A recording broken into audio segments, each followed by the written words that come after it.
Le feu avait brûlé bas, projetant des ombres ambrées à travers les murs du bureau. Alexander Langford, duc de Northmere, cligna des yeux contre la lumière du petit matin filtrant à travers les fenêtres striées de pluie, son cou raide d'être tombé endormi dans sa chaise. Encore. Les registres du domaine gisaient ouverts sur ses genoux, l'encre séchée sur des calculs qu'il avait révisés jusqu'à ce que l'épuisement le prenne quelque temps après minuit. Il se redressa, roulant ses épaules, et figea. Il y avait une femme endormie sur son canapé. Elle était recroquevillée sous une épaisse couverture de laine, des cheveux auburn foncés se répandant sur les coussins en vagues emmêlées. Mais ce n'était pas sa présence qui lui coupa le souffle. C'était ce qu'elle portait. Sa chemise, le lin blanc pendait lâche sur sa petite silhouette, le col béant à sa gorge. Les manches retroussées pour révéler des poignets fins. Ses pieds étaient nus, pâles contre le revêtement vert foncé. Elle avait l'air incroyablement jeune, vulnérable d'une manière qui fit remuer quelque chose de protecteur et entièrement inapproprié dans sa poitrine. Alexander se leva lentement, son esprit parcourant les possibilités. Une servante ne serait pas ici. Une invitée ne serait pas habillée, déshabillée comme ça. La tempête la nuit dernière avait été vicieuse, la pire qu'il ait vue depuis des années, mais sûrement sa femme de chambre l'aurait informé si quelqu'un était arrivé cherchant refuge. Il s'approcha, silencieux sur l'épais tapis, étudiant son visage. Même dans le sommeil, il y avait une tension dans l'arrangement de sa mâchoire, un petit sillon entre ses sourcils. De la saleté maculait sa pommette. Ses mains reposant près de son visage portaient des égratignures et ce qui ressemblait à des brûlures de corde à travers les paumes. « Qui êtes-vous » murmura-t-il n'attendant pas de réponse. Ses yeux s'ouvrirent brusquement. Ils étaient d'une teinte de vert extraordinaire. Grand de panique alors qu'il se fixait sur son visage. Pendant un battement de cœur, aucun des deux ne bougea. Puis elle se redressa d'un bond, la couverture tombant, et se pressa contre le dossier du canapé, comme si elle pouvait y disparaître. « Pardonnez-moi, je n'ai pas... » Sa voix était rauque, dure comme du gravier. « Je n'avais pas l'intention de m'endormir ici. Madame Winters a dit que je pouvais attendre près du feu, et j'ai juste... » Elle se regarda, sa chemise pendant d'une épaule, et la couleur inonda son visage. « Madame Winters vous a amené ici. » Alexander garda sa voix égale, soigneusement neutre, même si son esprit cataloguait les détails. Accent éduqué. Bien parlé, malgré sa détresse. La façon dont elle avait dit le nom de sa femme de chambre suggérait qu'elle avait été suffisamment consciente pour l'apprendre. Quand? La nuit dernière. Tard. Il y a eu un accident sur le pont. Elle serra la couverture contre sa poitrine, les jointures blanches. Je suis désolé. Je sais à quoi cela ressemble. Je sais ce que vous devez penser. Mais je vous jure, je ne suis pas venu ici pour... Ce n'était pas... Le pont. L'estomac d'Alexander se serra. Il se dirigea vers la fenêtre, tirant complètement le rideau. La lumière du matin révéla la dévastation que l'obscurité avait cachée. Le pont de pierre qui enjambait la rivière vers son domaine, le seul point d'accès sur des kilomètres, était simplement parti. Des morceaux de maçonnerie saillaient de l'eau agitée comme des dents cassées. Mon Dieu! J'ai à peine réussi à traverser. Sa voix était petite derrière lui. Mon cheval, elle a paniqué quand l'eau a commencé à monter. Je pensais que nous allions toutes les deux nous noyer. J'ai réussi à atteindre l'autre côté avant qu'il ne cède complètement, mais elle m'a projeté. Je ne me souviens pas de grand-chose après ça. Votre palefrenier m'a trouvé dans les écuries, je crois. Madame Winters a dit que j'étais gelé, trempé. Elle a pris mes vêtements pour les sécher. D'où sa chemise. C'était logique, pratique même. La façon la plus rapide de réchauffer quelqu'un souffrant du froid était de retirer les vêtements mouillés et de les remplacer par des secs. Mais la logique ne changeait pas le fait qu'une femme inconnue était dans son bureau, portant ses vêtements, et maintenant piégée ici par une rivière infranchissable. Alexander se retourna pour lui faire face. Elle avait tiré la couverture autour d'elle plus sûrement, mais elle le regardait avec ses yeux remarquables, la peur et le défi se livrant bataille dans son expression. Elle s'attendait à ce qu'il se mette en colère contre elle, réalisa-t-il, à l'accuser d'impropriété ou pire. « Êtes-vous blessé ?» demanda-t-il plutôt. La question sembla la surprendre. « Non. Meurtri. Mes mains sont à vif à cause des reines, mais rien de grave. » « Vous avez été extraordinairement chanceuse. » Il se dirigea vers la sonnette et tira 2 fois. « Je demanderai à Madame Winters de vous apporter quelque chose de plus approprié à porter et un petit déjeuner. Vous avez l'air à moitié affamé. Je ne veux pas imposer. Vous êtes déjà ici, dit-il pas méchamment, et vous serez ici pour plusieurs jours encore au moins, jusqu'à ce que je puisse arranger un moyen de vous faire traverser la rivière en toute sécurité. Le pont ne sera pas praticable avant d'une semaine, peut-être plus. » Son visage devint pâle. « 1 semaine? Vous êtes la bienvenue pour essayer de nager, si vous préférez. » C'était une piètre tentative de légèreté, mais quelque chose vacilla dans son expression, un éclair d'esprit sous la peur. « J'en ai assez de cette rivière, merci. » La porte s'ouvrit et Madame Winters entra, son visage habituellement composé se plissant de soulagement lorsqu'elle vit la jeune fille éveillée. « Mademoiselle, oh, Dieu merci!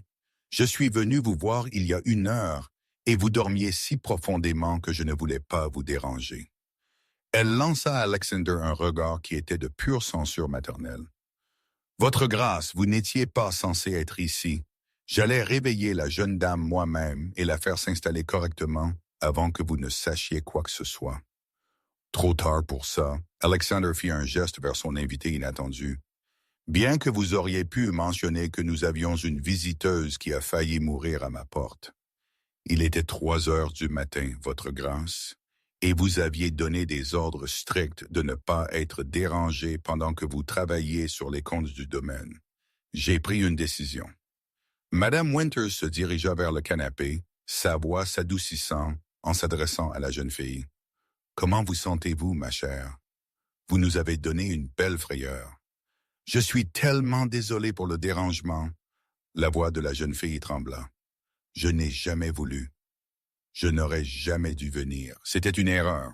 Venir dans une maison pendant une tempête, c'est de la survie, pas une erreur. » Madame Winters lui tapota l'épaule. « Maintenant, montons vous installer dans une vraie chambre et dans une robe. Vos vêtements devraient être secs maintenant, bien que je craigne que votre tenue d'équitation n'ait pris un sacré coup. » La jeune fille hocha la tête, se levant sur des jambes instables. La couverture traînait derrière elle comme une cape, et Alexander se surprit à détourner le regard de la courbe nue de ses mollets, de l'arche vulnérable de son pied. Elle fit une pause à la porte, jetant un coup d'œil en arrière vers lui avec une expression qu'il ne put tout à fait lire. « Merci, dit-elle doucement, de ne pas, d'être gentil. » Puis elle fut partie, Madame Winters la faisant sortir avec l'efficacité d'un général marshallant les troupes. Alexander resta seul dans son bureau, le léger parfum de pluie et quelque chose de floral, de lavande peut-être, persistant dans l'air. Il réalisa avec un sursaut qu'il ne lui avait pas demandé son nom et il désirait ardemment le savoir. 1 heure plus tard, baigné et vêtu de ses propres vêtements, Alexander trouva Madame Winters dans la cuisine, supervisant la préparation de ce qui ressemblait à suffisamment de petits déjeuners pour nourrir une petite armée. « Notre invitée est-elle installée? » demanda-t-il. « Dans la chambre des roses, votre grâce. J'ai envoyé un plateau, mais elle a insisté pour descendre vous parler. » Madame Winters pinça les lèvres. « Elle est assez insistante, en fait. Inhabituellement. Alors je suppose que je devrais la recevoir correctement. » Alexander redressa ses manchettes. « Dans le salon, je pense, plus approprié que le bureau, étant donné les circonstances. Votre grâce. » Madame Winters posa la théière qu'elle inspectait, sa voix baissant. « La jeune dame ne m'a pas dit son nom, ne veut pas dire d'où elle vient ou qui sont les siens, ne fait que demander à vous parler en privé. Je n'aime pas ça. » Lui non plus, s'il était honnête. mais sa curiosité l'emportait sur sa prudence. Je vais découvrir de quoi il s'agit. Que quelqu'un apporte le thé au salon dans 15 minutes. Quand il entra dans le salon, elle se tenait près de la fenêtre, fixant le pont en ruine. Elle avait été habillée de ce qu'il supposait être ses propres vêtements. Une robe de voyage d'un bleu profond qui avait été nettoyée, mais portait encore des taches d'eau le long de l'ourlet. Ses cheveux avaient été tressés et épinglés, révélant la ligne élégante de son cou. Elle avait l'air plus âgée maintenant, composée, bien que ses épaules fussent raides de tension. Elle se tourna quand elle l'entendit entrer, et il la vit prendre une inspiration, se stabilisant. « Votre grâce, dit-elle, et fit une révérence qui fut exécutée sans faute. Merci de m'avoir reçu. Vous me mettez en position désavantageuse, dit Alexander, se déplaçant pour se tenir près de la cheminée, gardant une distance respectueuse entre eux. Vous savez qui je suis, mais je ne sais toujours pas qui vous êtes. Non. Elle leva le menton. Vous ne savez pas. Le silence s'étira entre eux, chargé de quelque chose qu'ils ne pouvaient nommer. Elle l'étudiait avec autant d'intensité qu'il l'étudiait, ses yeux verts cataloguant chaque détail de son visage, de sa posture, de son expression, cherchant quelque chose, ou redoutant quelque chose.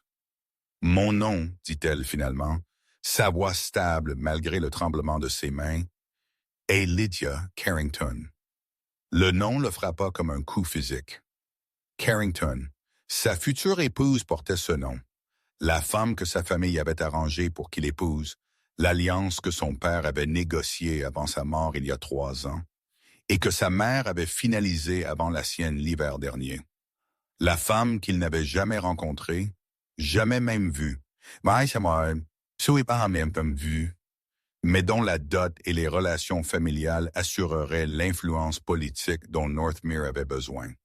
Le mariage devait être annoncé formellement à Londres dans 2 semaines. Il la fixa, la compréhension s'abattant sur lui par vagues. Vous êtes fiancé, Lydia termina, et il y avait quelque chose d'amer dans son sourire.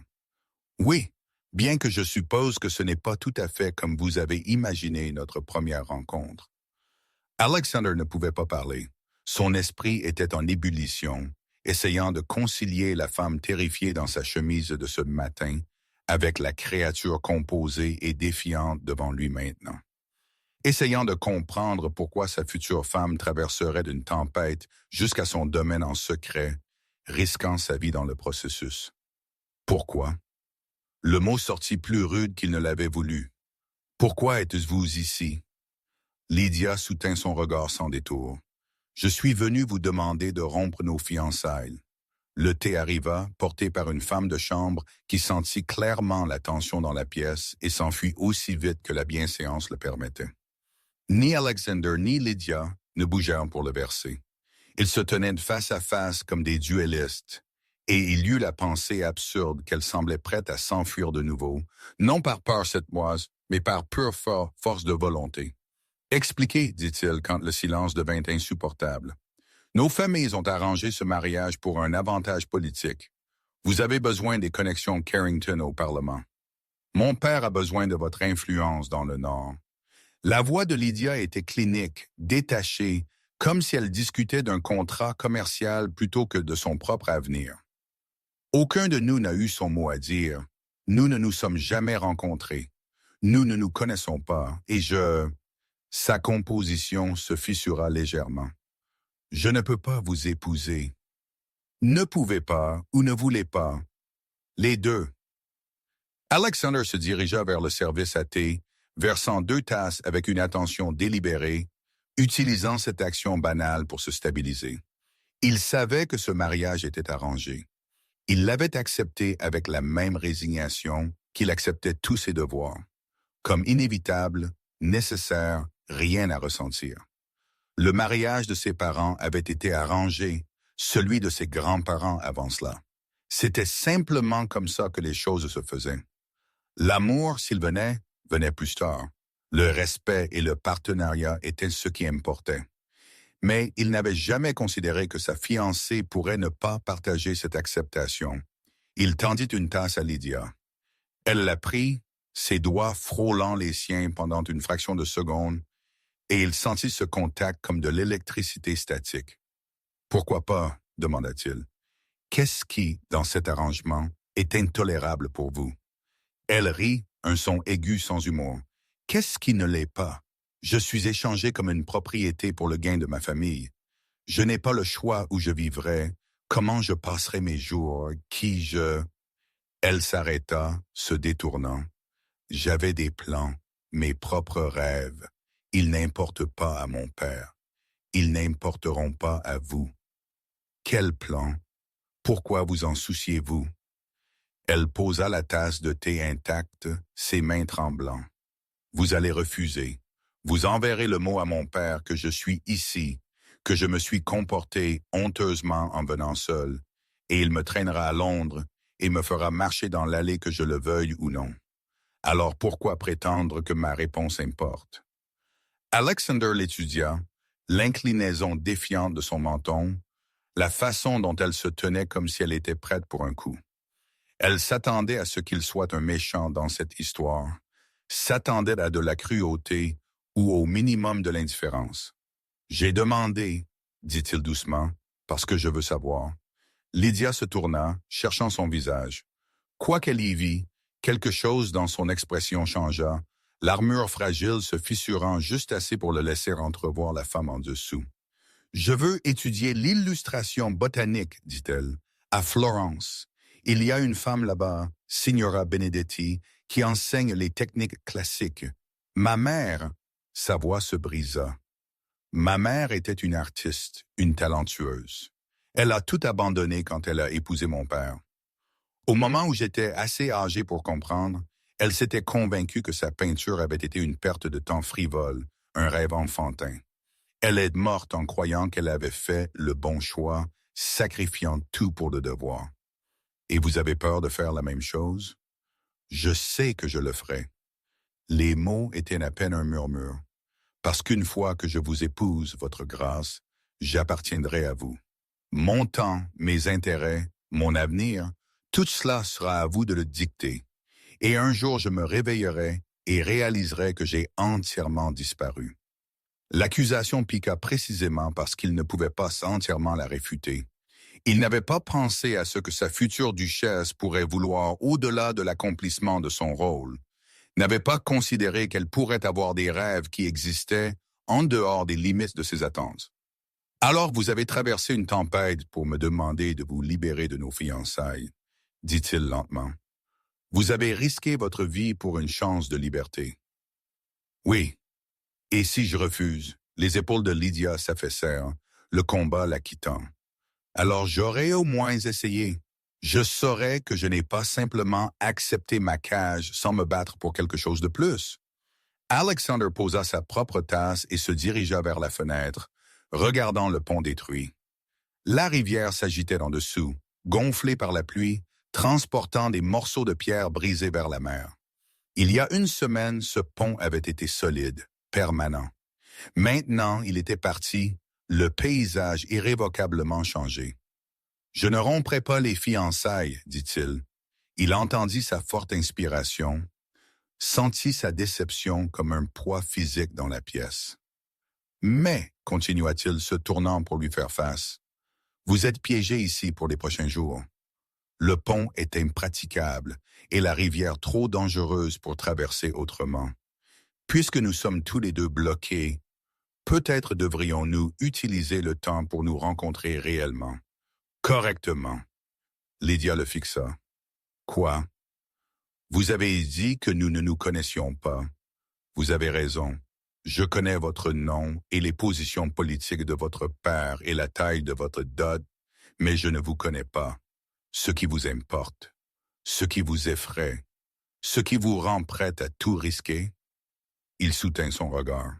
« Peut-être devrions-nous y remédier avant de prendre des décisions permanentes. Vous venez de dire que vous ne romprez pas les fiançailles. »« Je ne les romprai pas d'aujourd'hui, » Alexander corrigea, « mais je suis prêt à écouter, à comprendre Pourquoi vous êtes si désespéré d'échapper à ce mariage? Peut-être me convaincrez-vous, ou peut-être... Il fit une pause, choisissant ses mots avec soin. Peut-être découvrirez-vous que je ne suis pas la prison que vous pensez que je suis. L'expression sur son visage était compliquée, superposée, suspicion et espoir, et une lassitude profonde tout enchevêtrée. Pourquoi feriez-vous cela? Pourquoi ne pas simplement envoyer chercher mon père et en finir? Parce que, dit Alexander, surpris par sa propre honnêteté, la femme que j'ai trouvée ce matin dans mon bureau a été la chose la plus intéressante qui me soit arrivée depuis des mois. Et je suis curieux de savoir qui vous êtes réellement, Lydia Carrington. Son nom lui sembla étrange sur la langue, intime, réel d'une manière qu'il n'avait pas été quand elle n'était qu'une idée abstraite. Un nom sur un contrat de mariage. Elle l'étudia longuement, puis hocha lentement la tête. D'accord, nous avons une semaine. 5 jours, très probablement. 5 jours, alors. Elle se dirigea vers la porte, s'arrêtant la main sur l'encadrement. Mais, votre grâce, je devrais vous prévenir, je suis très bonne pour défendre ma position. Au moment où ce pont sera réparé, vous voudrez vous débarrasser de moi. Alexander la regarda partir, sa colonne vertébrale droite malgré son épuisement. Chaque pouce d'elle rayonnait d'une détermination têtue. Il se surprit à sourire. Nous verrons bien. À midi, la maçonnée s'était adaptée à leur invité inattendu, avec l'efficacité fluide qu'Alexander attendait de son personnel.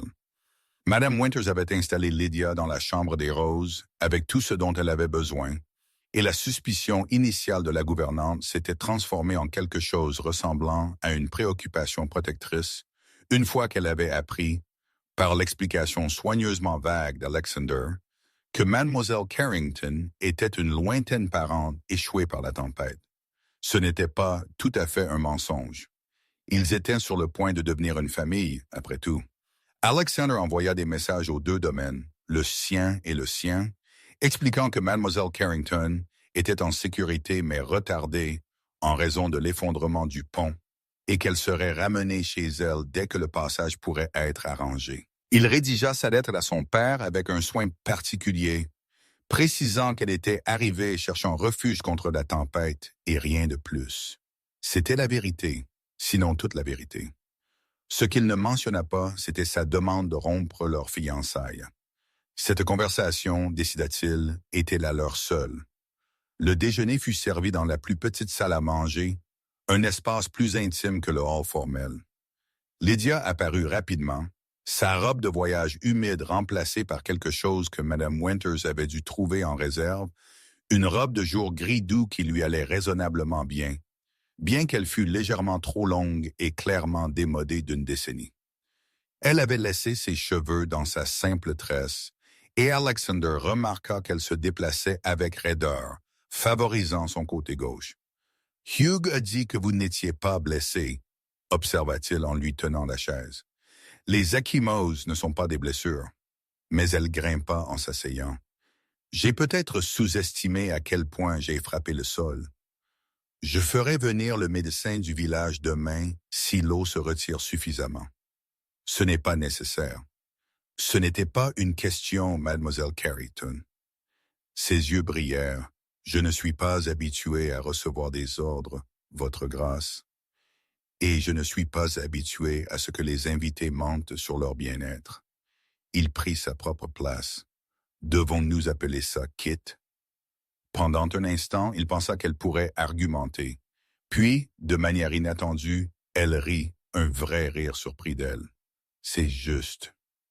Le repas commença dans un silence prudent, tous 2 naviguant sur l'étrange territoire de l'intimité forcée. Ils étaient fiancés mais étrangers, piégés ensemble, mais dans quelque sorte adversaires. Alexander se retrouva intensément conscient de sa présence à travers la table. La façon dont elle mangeait avec une précision délicate, le petit pli qui se formait entre ses sourcils quand elle réfléchissait. « Parlez-moi de Florence, dit-il finalement. Cette enseignante avec qui vous voulez étudier? » La tête de Lydia se leva brusquement, comme si elle s'était attendue à ce qu'il rejette complètement le sujet. Signora Benedetti est l'une des plus grandes illustratrices botaniques d'Europe. Elle a été formée par les anciens maîtres, a appris les techniques qu'ils utilisaient à la Renaissance. La plupart de ses étudiants sont des hommes, mais elle prend quelques femmes chaque année si leur travail promet. Et le vôtre promet?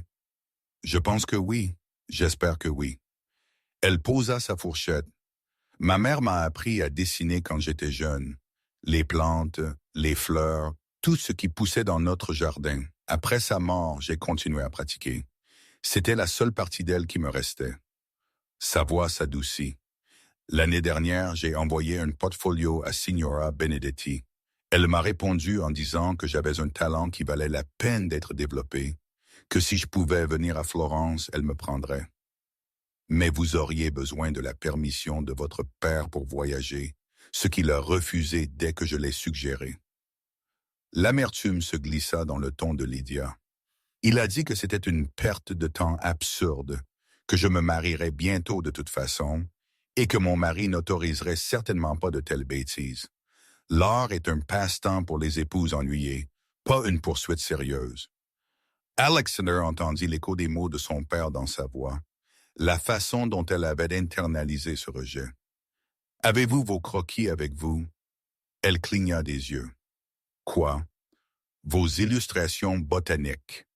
En avez-vous apporté avec vous? » Oui, quelques-uns, dans ma sacoche, bien qu'ils soient probablement ruinés maintenant. L'expression de Lydia devint pensive. Je n'ai pas vraiment fait mes bagages avec soin quand j'ai décidé de fuir au milieu de la nuit. Peut-être devrions-nous vérifier. Madame Winters est incroyablement douée pour sauver des choses. 20 minutes plus tard, elle se tenait dans le domaine de la gouvernante, tandis que Madame Winters extrayait soigneusement un portfolio en cuir de la sacoche cabossée de Lydia. Les bords étaient tachés d'eau, mais le visage de la vieille femme s'éclaira en l'ouvrant. « L'intérieur est presque sec, mademoiselle. Vous l'avez bien emballé. » Lydia prit le portfolio avec des mains tremblantes, l'ouvrant sur la table de la cuisine. Elle en sortit plusieurs feuilles de papier épais, et Alexander se pencha pour regarder. Son souffle se coupa. Les dessins étaient exquis. Des études précises et détaillées de fleurs sauvages et d'herbes médicinales, chaque pétale et chaque feuille rendues avec une précision scientifique, mais aussi quelque chose de plus, une qualité qui les faisait paraître vivants sur la page. Elle avait capturé non seulement la structure de chaque plante, mais son caractère essentiel, la façon dont elle bougeait dans le vent, le motif de la lumière à travers ses feuilles. « Ceux-ci sont extraordinaires, » dit-il, et il le pensait. Lydia le regarda, suspicieuse. « Vous n'êtes pas obligé de me traiter avec condescendance. »« Je ne le suis pas. » Alexander ramassa une étude de digital, admirant la délicate gradation de couleurs dans les fleurs en forme de cloche. « Ma mère tenait un conservatoire. Elle les aurait aimés. » « Tenait. Elle est morte il y a 18 mois. » Il posa le dessin avec précaution. « Le conservatoire est fermé depuis. Je n'ai pas eu le courage de passer par ces affaires. » Quelque chose changea dans l'expression de Lydia, les murs défensifs s'abaissant légèrement. « Je suis désolé. Perdre un parent est... » Elle s'arrêta. « Je sais. » Ils restèrent ensemble dans la cuisine chaude. Le seul son, le crépitement du feu et le grondement lointain de la pluie recommençant dehors. Alexander réalisa que Madame Winters s'était discrètement excusée, les laissant seuls avec l'art de Lydia étalé entre eux comme un pont. « Voulez-vous le voir, monsieur ?» demanda-t-il. « Le conservatoire. » Les yeux de Lydia s'écarquillèrent. « Oui, si ça ne vous dérange pas. » « Je pense, » dit Alexander lentement, « que ça pourrait me faire du bien de l'ouvrir à nouveau. » Le conservatoire était du côté est du manoir, accessible par un ensemble de portes françaises dans ce qui avait été le petit salon privé de sa mère. Alexander n'avait pas pénétré dans cette aile de la maison depuis les funérailles. Il s'était dit qu'il était simplement occupé, qu'il y avait toujours une affaire urgente du domaine nécessitant son attention. Mais debout d'ici maintenant, clé en main, il reconnut l'excuse pour ce qu'elle était, de la lâcheté. Il déverrouilla les portes. Le conservatoire était un désastre. Des panneaux de verre s'étaient fissurés par endroits, laissant entrer la pluie et le vent. Des plantes avaient envahi leur parterre, des vignes s'en mêlant en profusion sauvage.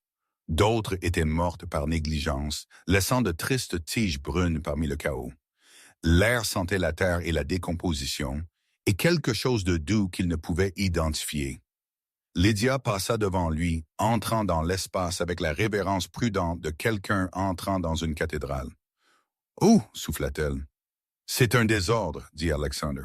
« J'aurais dû demander au jardinier de l'entretenir, mais je n'ai pas pu, je ne l'ai pas fait. » C'est magnifique. Elle s'enfonça plus profondément dans le conservatoire, traînant ses doigts sur les feuilles, s'arrêtant pour examiner les plantes qui avaient d'une manière ou d'une autre survécu malgré la négligence. Il la regarda s'accroupir près d'un bouquet d'orchidées pâles, leurs fleurs commençant à se faner, et sentit quelque chose de serré dans sa poitrine commencer à se relâcher. « Votre mère avait un excellent goût, » dit Lydia. « Ce sont toutes des herbes médicinales, de la matricière, de la camomille, de la lavande. Et ici, elle se déplaça vers un autre parterre, de la belladone, dangereuse si mal utilisée mais précieuse pour la médecine. Elle connaissait ces plantes. Elle les étudiait, les utilisait pour préparer des remèdes pour des locataires quand ils étaient malades. Alexander traversa prudemment la végétation envahissante. Les médecins détestaient ça, mais les gens lui faisaient confiance. « Je vois pourquoi », Lydia se leva, essuyant la terre de sa robe empruntée. « Cet endroit est un trésor, il pourrait l'être à nouveau, avec du travail. » Elle le dit simplement, sans jugement, mais Alexander sentit l'implication. Une autre chose qu'il avait laissé languir, une autre responsabilité dont il s'était caché. « Je demanderai au jardinier de commencer les réparations, » dit-il. « Le remettre à ce qu'il était. Ou vous pourriez en faire quelque chose de nouveau. » Lydia soutint son regard. « Pas un mémorial, une chose vivante. » La suggestion le troubla d'une manière qu'il ne pouvait articuler.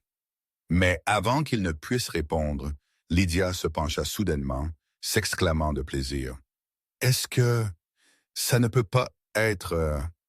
Elle était accroupie près d'un parterre surélevé dans le coin, partiellement caché par du romarin envahi. Elle écarta les tiges ligneuses, révélant une plante avec de délicates fleurs blanches juste en train de s'ouvrir. « Jasmine de Madagascar, » dit-elle, l'émerveillement dans la voix. « Je n'en ai jamais vu que des dessins. Ils sont presque impossibles à cultiver en Angleterre. Le climat est tout faux. » Mère avait fait préparer le parterre spécialement, une sorte de mélange de terre qu'elle avait importé. Alexander s'agenouilla à côté de Lydia, regardant la plante avec de nouveaux yeux. Elle disait que ça lui rappelait son bouquet de mariée.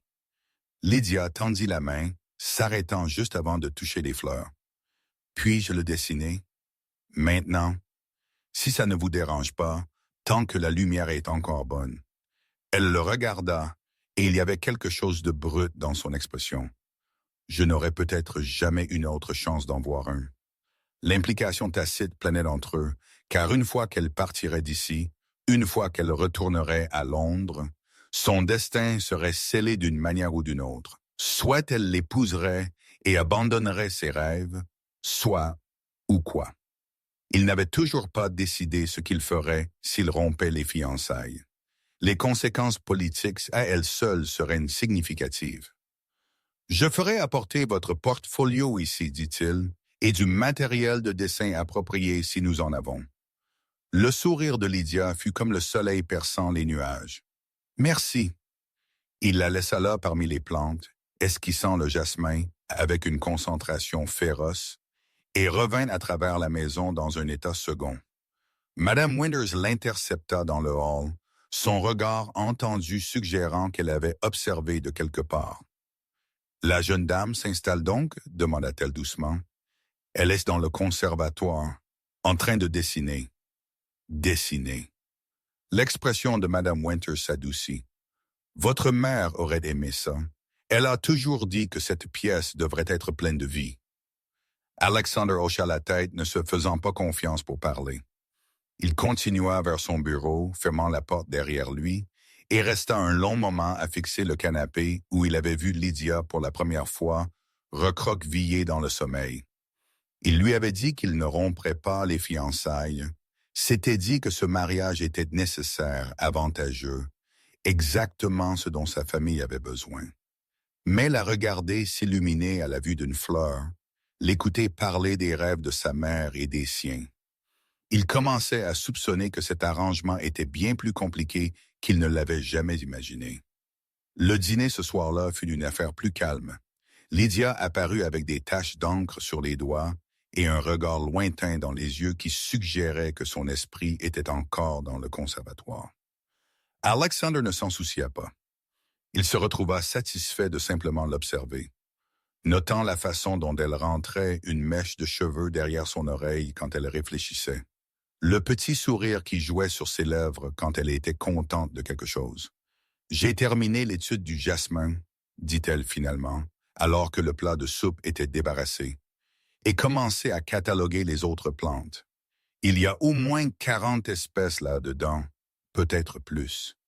Certaines que je ne reconnais même pas. Ma mère gardait des journaux, des notes sur chaque plante et comment en prendre soin. Alexander hésita. Je ne sais pas, elles sont dans son petit salon. Je pourrais les trouver pour vous si vous le souhaitez. Lydia posa son verre de vin. Vous me laisseriez les lire? Je vous serais reconnaissante de le faire. Quelqu'un devrait utiliser ses connaissances. Ils se regardèrent à travers la table, et Alexander sentit le changement à nouveau, ce subtil recalibrage de leur position l'un par rapport à l'autre. Pas tout à fait des alliés, pas tout à fait des amis, mais pas des adversaires non plus. « Votre grâce, » dit Lydia prudemment, « pourquoi êtes-vous si gentil avec moi? Je suis venu ici pour saboter nos fiançailles. Je devrais être votre ennemi. » « Devriez-vous? » Alexander se pencha en arrière dans sa chaise. « Vous avez été honnête sur ce que vous vouliez, même en sachant que je pouvais l'utiliser contre vous. Cela demande du courage ou du désespoir. » « Les deux, » admit-elle. « Je respecte l'honnêteté. » Il fit une pause. « Et je commence à penser que si nous devons nous marier, nous devrions au moins essayer de nous comprendre. Même si vous êtes déterminé à me haïr, je ne vous hais pas. Vous ne me faites pas confiance. Ne faites pas confiance à ceci. » Lydia fit un geste entre eux. L'arrangement, l'attente que je devrais être reconnaissante d'être choisie pour des raisons de commodité politique. L'hypothèse que ce que je veux n'a pas d'importance tant que l'alliance profite à nos familles. Est-ce que ce que je veux a de l'importance? La question le surprit autant qu'elle sembla la surprendre. Je n'ai pas choisi ce mariage non plus, Lydia. Mes parents l'ont arrangé. Ils sont tous les deux morts maintenant. Mais je suis lié par leur décision autant que vous. C'est différent. Est-ce parce que vous êtes une femme et que je suis un homme, ma cage est plus confortable? Alexander secoua la tête. J'ai des devoirs, des attentes, un domaine entier dépendant de mes décisions. Je ne peux pas simplement abandonner mes responsabilités pour poursuivre mes propres rêves, quels qu'ils soient. Que feriez-vous? Lydia se pencha en avant. Si vous pouviez choisir n'importe quoi, si le devoir n'avait pas d'importance, que voudriez-vous? Personne ne lui avait jamais demandé cela. Pas de toute sa vie. Il y pensa vraiment, essayant d'imaginer un monde où Alexander Langford n'était pas le duc de Northmere, n'était pas lié par des siècles d'obligations familiales et d'attentes sociales. « Je ne sais pas, » dit-il finalement. « Je ne me suis jamais permis de le considérer. » L'expression de Lydia s'adoucit en quelque chose qui ressemblait presque à de la pitié. C'est la chose la plus triste que j'ai jamais entendue. Les mots piquèrent parce qu'ils étaient vrais. Il avait été élevé pour croire que le devoir était tout, que les désirs personnels étaient égoïstes et petits, comparés au poids de la responsabilité qu'il portait. Il ne lui était jamais venu à l'esprit que cela pouvait être sa propre forme d'emprisonnement. Peut-être, dit-il, sommes-nous tous les deux piégés, juste de différentes manières. Lydia ne répondit pas. Mais quand le dessert fut servi, une tarte au citron qui lui fit fermer les yeux d'appréciation. Elle lui raconta son enfance, comment elle avait appris à monter à cheval mal et préférant passer des heures dans le jardin à dessiner des insectes.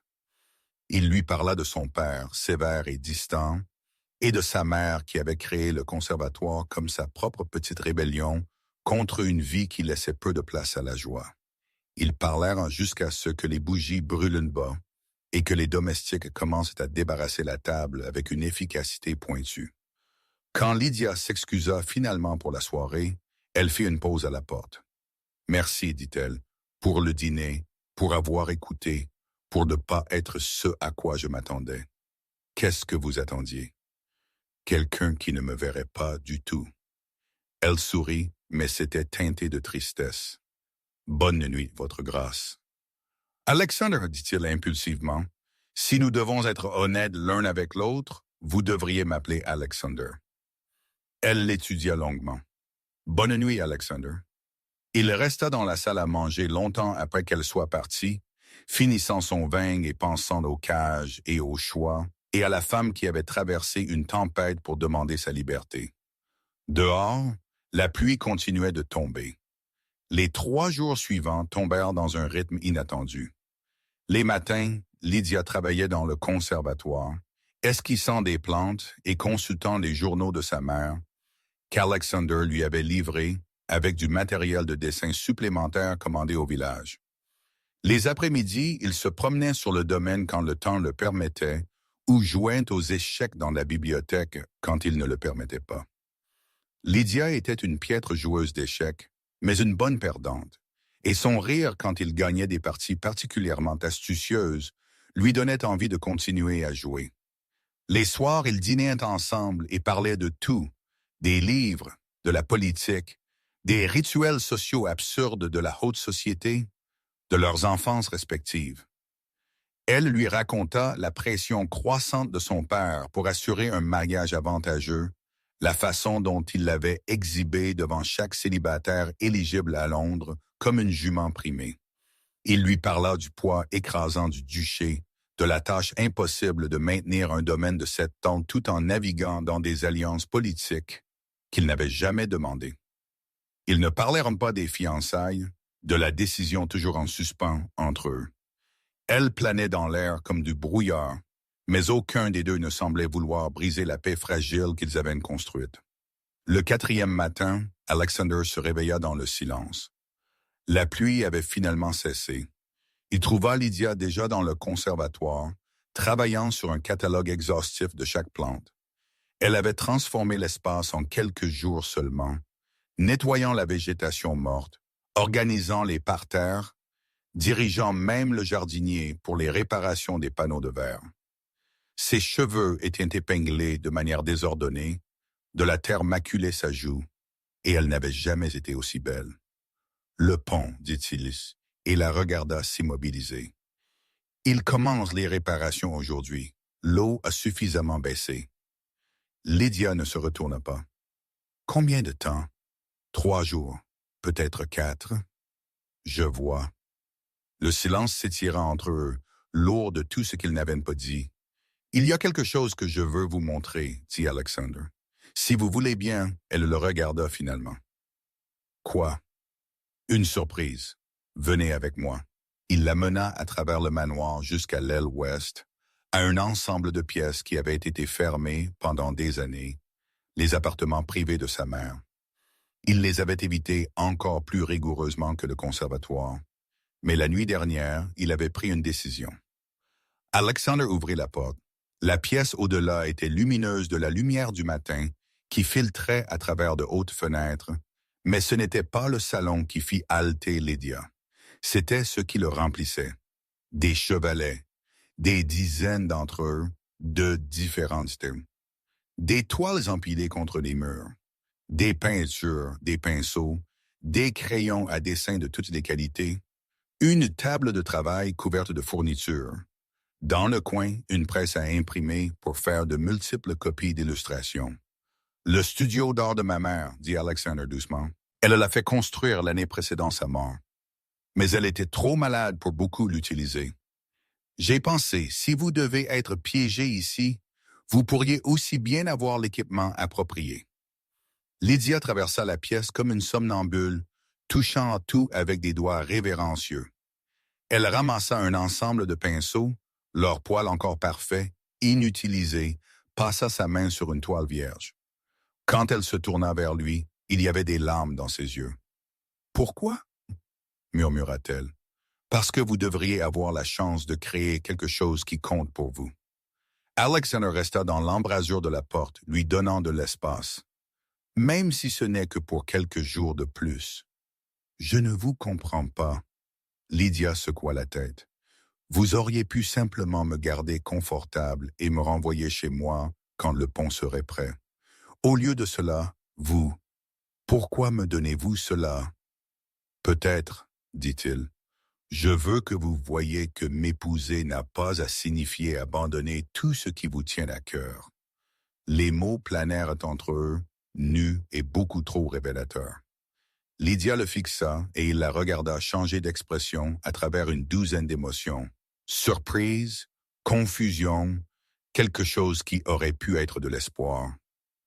Alexander, un coup à la porte interrompit ce qu'elle s'apprêtait à dire. Un des laquais se tenait là, l'air désolé. « Votre grâce, il y a un cavalier du village. Le comte de Carrington est arrivé tard la nuit dernière. Il loge à l'auberge du village, attendant que les réparations du pont soient suffisamment terminées pour un passage sûr. Le contremaître dit qu'il sera prêt d'ici midi aujourd'hui. Le comte a envoyé le mot qu'il sera ici pour récupérer Mademoiselle Carrington dès que la traversée sera possible. » Le sang d'Alexander se glaça. « Aujourd'hui? Oui, votre grâce, dans les prochaines heures. » Lydia était devenue pâle. « Mon père? » « Oui, mademoiselle. » Le laquais se déplaça inconfortablement. Il a fait savoir qu'il venait chercher sa fille. Alexander congédia le laquais et se tourna vers Lydia. Elle avait l'air terrifiée, toute la confiance qu'elle avait bâtie ces derniers jours s'effondrant. « J'aurais dû savoir, dit-elle d'une voix sourde. Dès qu'il a eu votre lettre, bien sûr qu'il viendrait.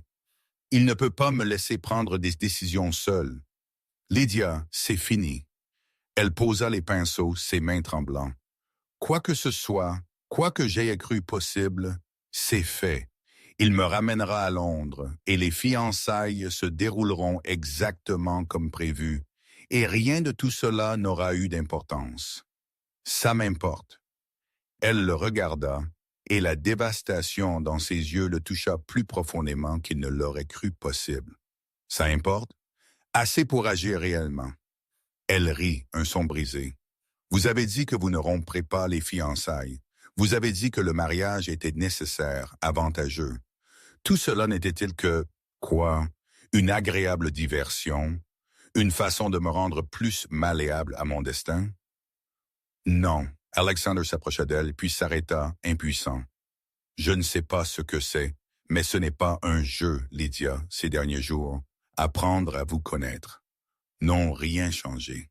Elle s'essuya les yeux avec colère. « Je vais toujours vous épouser, toujours renoncer à Florence et devenir votre duchesse et disparaître dans le devoir comme ma mère l'a fait, et vous allez laisser cela arriver parce que c'est ce qui est attendu. » « Que voulez-vous que je fasse? » La question sortit plus dure qu'il ne l'avait voulu. « Rompre les fiançailles et affronter la censure de ma famille.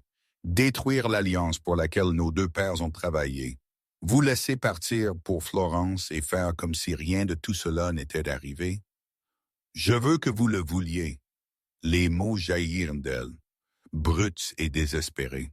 « Je veux que vous vous souciez assez pour vous battre pour autre chose que le devoir pour une fois dans votre vie, mais vous ne le ferez pas, parce que je ne suis pas assez pour vous faire choisir différemment. » L'accusation atterrit comme un coup, mais avant qu'Alexander ne puisse répondre, ne puisse trouver les mots pour expliquer la position impossible dans laquelle ils se trouvaient tous les deux, des voix résonnèrent dans le couloir.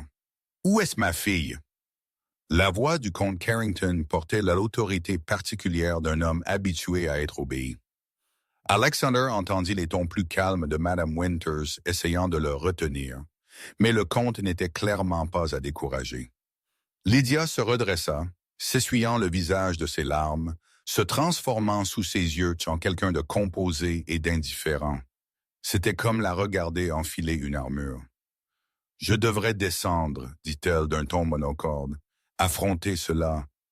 Vous n'avez pas à l'affronter seul, n'est-ce pas? » Elle le regarda, et il n'y avait plus aucune chaleur dans son expression, juste de la résignation. « C'est mon père, et vous êtes mon futur mari. Vous avez tous les deux déjà décidé de mon destin. Quelle différence cela fait-il lequel d'entre vous je rencontre en premier? » Elle passa devant lui et sortit de la pièce, laissant Alexander seul parmi les fournitures d'art inutilisées de sa mère, l'odeur de peinture à l'huile et de térébenthine piquante dans son nez. Il avait pensé qu'il avait plus de temps, pensé qu'il pourrait démêler l'enchevêtrement de sentiments qui grandissaient en lui depuis qu'il l'avait vu endormi dans son bureau. Mais le temps, semblait-il, était écoulé et il ne savait toujours pas ce qu'il allait faire à ce sujet. Alexander les trouva dans le salon, Lydia debout près de la fenêtre, son père arpentant devant la cheminée comme un prédateur en cage. Le comte de Carrington était un homme grand, imposant malgré son âge, avec des cheveux gris acier et des yeux qui ne manquaient rien.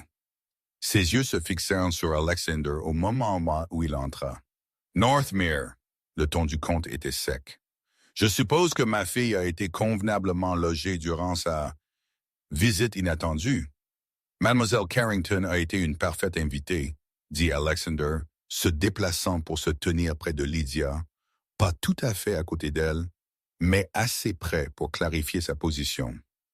La tempête ne lui a laissé d'autre choix que de chercher refuge ici. La tempête! Le regard du comte vacilla vers Lydia, qui se tenait silencieuse et pâle. Oui, très malheureux, bien que je me demande ce qui a poussé ma fille à monter à cheval seule par un tel temps, en premier lieu, si loin de chez elle, si près de votre domaine. Père, taisez-vous, Lydia. L'ordre était décontracté, automatique, et Alexander vit la mâchoire de Lydia se crisper. Je parle avec votre fiancé. Alors peut-être, dit Alexander doucement, devriez-vous lui permettre de participer à la conversation, étant donné qu'elle la concerne directement. Les sourcils du comte se levèrent. Je ne savais pas que vous aviez des vues aussi progressistes sur la place d'une femme dans ces affaires. Je crois que Mademoiselle Carrington est assez intelligente pour parler d'elle-même. L'intelligence n'est pas le problème. Le comte se tourna entièrement vers Alexander, écartant Lydia comme si elle n'était pas là. Le problème est la bienséance. Ma fille est restée sans chaperon dans votre maison pendant 4 jours. Ce genre de scandale pourrait nuire à nos 2 familles si la nouvelle se répandait. Personne en dehors de cette maisonnée ne sait qu'elle est ici, dit Alexander, et mon personnel est discret. Néanmoins, la situation est irrégulière. Les yeux du comte se plissèrent. C'est pourquoi je suis ici pour m'assurer que les fiançailles se déroulent immédiatement. J'ai pris des dispositions pour que les bains soient lus à partir de ce dimanche. Nous pouvons nous marier dans le mois. Lydia fit un son, rapidement étouffé, mais Alexander entendit le désespoir qu'il contenait. Cela semble inutilement hâtif, dit-il prudemment. Hâtif? La voix du comte s'éleva. Ma fille s'est compromise en venant ici seule. Où était-ce votre plan, Lydia? Forcez la main du duc en créant un scandale qui exigerait un mariage immédiat. Ce n'est pas... Lydia trouva enfin sa voix. Je n'ai jamais voulu. Ce que vous vouliez est sans importance. Ce qui compte, c'est de sauver cette situation avant que des rumeurs ne commencent. Le comte se retourna vers Alexander. À moins que vous n'ayez changé d'avis sur le mariage. Trouver ma fille inappropriée durant son séjour? C'était un test. Alexander le reconnut immédiatement. Le comte lui donnait une ouverture pour se retirer, pour mettre fin aux fiançailles avec l'excuse du comportement inapproprié de Lydia. Cela détruirait sa réputation, mais cela les libérerait tous les deux. Il pouvait le faire, pouvait prendre le chemin facile, laisser Lydia partir et trouver une autre alliance, une autre fiancée qui ne le défierait pas, ou ne le ferait pas douter de tout ce qu'il croyait savoir sur le devoir et le désir. La pièce était silencieuse en attente. Alexander regarda Lydia. Elle le fixait avec une expression qui lui brisait le cœur. Pas tout à fait de l'espoir, mais pas tout à fait du désespoir non plus. Juste une terrible et fragile incertitude. Il pensa aux 4 derniers jours. Son rire pendant les échecs. La façon dont elle avait transformé le conservatoire de sa mère d'une tombe en quelque chose de vivant. La lumière dans ses yeux quand elle parlait de Florence et de l'illustration botanique et des rêves qu'on lui avait appris à considérer comme impossibles. Il pensa à ce qu'elle lui avait demandé. « Que feriez-vous si vous pouviez choisir n'importe quoi ?» Et il sut enfin sa réponse. « Je n'ai pas changé d'avis sur les fiançailles, » dit Alexander lentement, regardant le visage de Lydia s'effacer. « Mais je ne suis pas d'accord sur le calendrier, Lord Carrington. Se précipiter dans le mariage ne sert personne. » « Le scandale! Il n'y a pas de scandale. Votre fille a cherché refuge pendant une tempête. Elle a été convenablement chaperonnée par ma gouvernante. Rien d'impropre ne s'est produit. » Il soutint le regard du comte. « Et j'ai une proposition à faire concernant les termes du mariage. » La tête de Lydia se releva brusquement. « Quoi? Les fiançailles tiendront, » Alexander continua. « Mais le mariage sera retardé, pas indéfiniment, 6 mois. » « C'est absurde, » le comte balbutia. « Quelle raison possible? » « Parce que, » dit Alexander, et cette fois il se déplaça pour se tenir à côté de Lydia, assez près pour que leurs épaules se touchent presque. « Je veux donner à votre fille l'opportunité de poursuivre ses études. À Florence, avec Signora Benedetti. » Le silence dans la pièce était absolu. Lydia le fixa. « Vous ne pouvez pas vouloir dire ça. » Si, Alexander garda son attention sur le comte, dont le visage avait pris une teinte alarmante de violet. 6 mois pour Mademoiselle Carrington pour étudier l'illustration botanique, à mes frais, avec un chaperon approprié, bien sûr. Quand elle reviendra, nous nous marierons comme prévu. « C'est scandaleux, » dit le comte. « Envoyer ma fille gambader à travers l'Europe pour se livrer à un passe-temps frivole. » « Ce n'est pas frivole, » la voix d'Alexander durcit. « Votre fille est extraordinairement talentueuse. J'ai vu son travail. Il mérite d'être développé correctement. » Vous avez vu, le comte se tourna vers Lydia.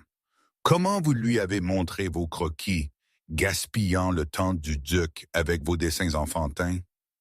Ils ne sont pas enfantins, Alexander s'avança, se plaçant physiquement entre Lydia et son père. Ils sont remarquables. Et je lui offre la chance de devenir encore meilleur. À moins que vous ne préfériez qu'elle passe les 6 prochains mois assise à Londres, attendant une date de mariage, devenant de plus en plus rancunière envers ce mariage chaque jour. C'était un pari, jouant sur l'intérêt personnel du comte. Mais Alexander vit le calcul dans les yeux de l'homme âgé, la pesée des options. « Et vous seriez prêt à attendre ?» demanda le comte avec suspicion. « À avoir votre fiancée à l'étranger pendant 6 mois? » « Oui. Pourquoi? »« Parce que je veux qu'elle me choisisse, » pensa Alexander. « Pas le titre ou l'alliance ou l'inévitabilité de notre arrangement, moi. » Mais il ne pouvait pas dire cela. Pas devant son père. Peut-être jamais. « Parce que, dit-il à la place, je veux que ma femme vienne à notre mariage sans regret, sans sentir qu'elle a tout sacrifié ce qui lui tenait à cœur pour le devoir. 6 mois est un petit prix à payer pour cette paix. » Le comte l'étudia longuement, puis secoua la tête. « Vous êtes un fou, Northmere.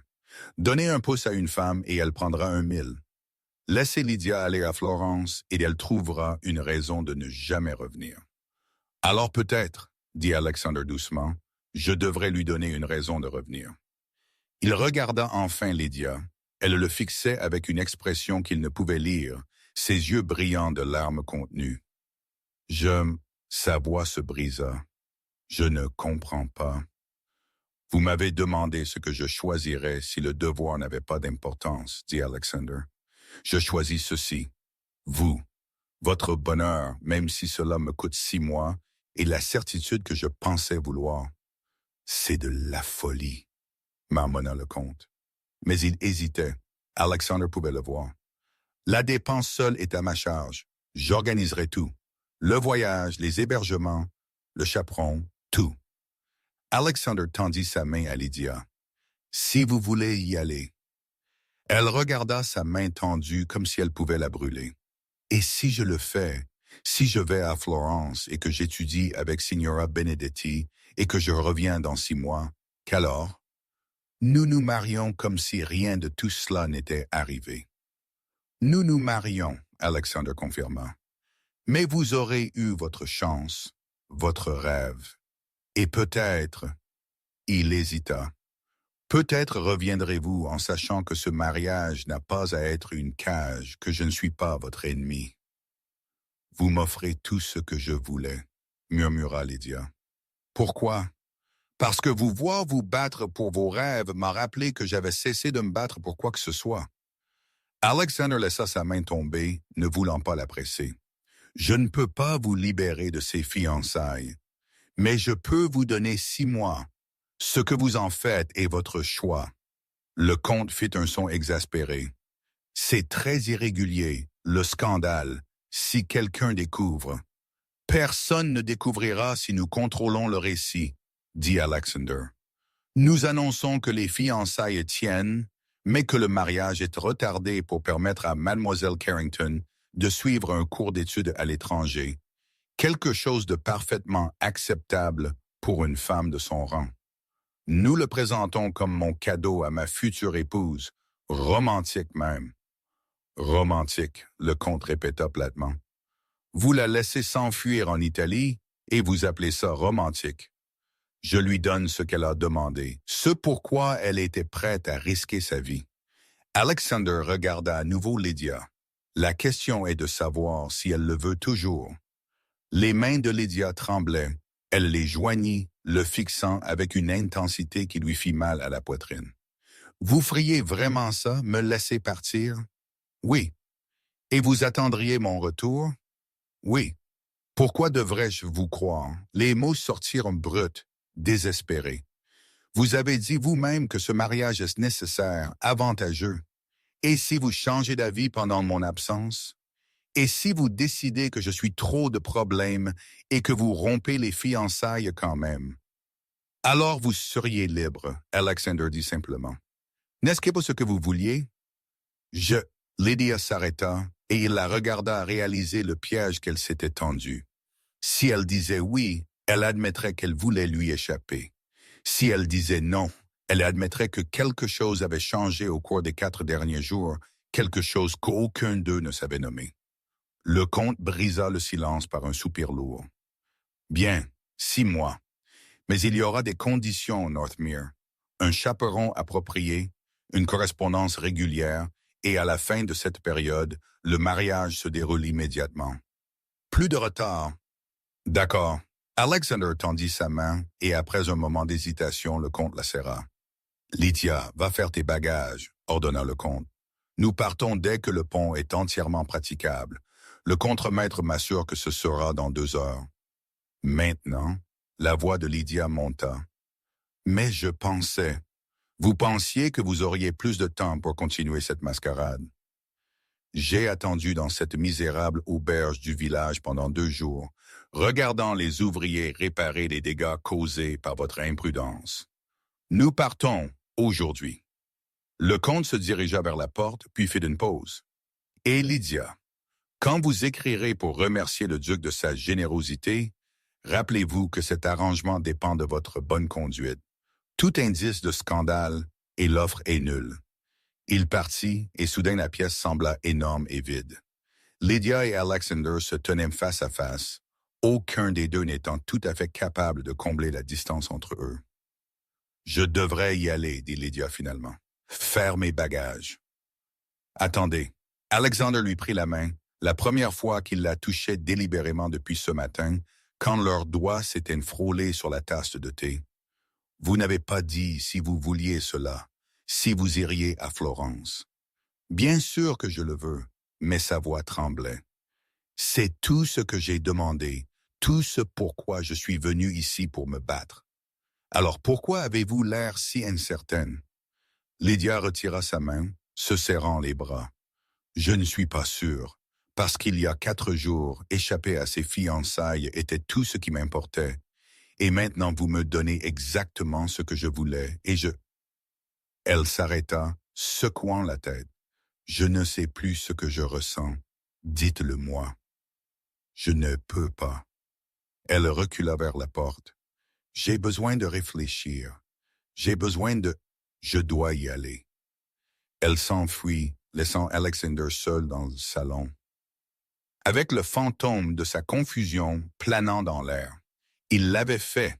Lui avait donné le choix qu'elle avait exigé, la liberté pour laquelle elle avait été prête à tout risquer. Alors pourquoi avait-il l'impression d'avoir commis la plus grande erreur de sa vie? L'heure suivante passa dans un tourbillon d'activités. Les affaires de Lydia furent rassemblées, sa tenue d'équitation ruinée remplacée par une robe de voyage que Madame Winters avait produite de quelque part. Alexander observa depuis la fenêtre de son bureau, alors que la voiture du comte était préparée, les chevaux frappant nerveusement le sol sur les réparations temporaires de l'approche nord du pont. Il devrait la laisser partir, devrait la laisser faire ses bagages et partir et prendre ses 6 mois à Florence sans un autre mot de sa part. C'était ce qu'elle voulait, ce qu'il avait promis. Mais l'idée qu'elle parte ainsi, confuse et incertaine, avec tout en suspens entre eux, était insupportable. Alexander la trouva dans le conservatoire. Elle se tenait à côté du jasmin de Madagascar, ses doigts reposant légèrement sur les fleurs blanches. Elle avait changé pour la robe de voyage, ses cheveux bien épinglés, chaque pouce de son apparence correcte et composée, mais ses épaules tremblaient. Lydia. Elle ne se retourna pas. Je disais au revoir aux plantes.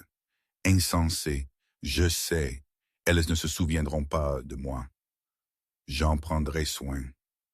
Alexander s'approcha, attiré par sa tristesse comme un aimant. Le conservatoire sera là quand vous reviendrez. Si vous revenez, quand? Lydia corrigea doucement. L'accord est que je revienne dans 6 mois, que le mariage se déroule. Et vous voulez ça? Vouloir quoi, le mariage, Florence?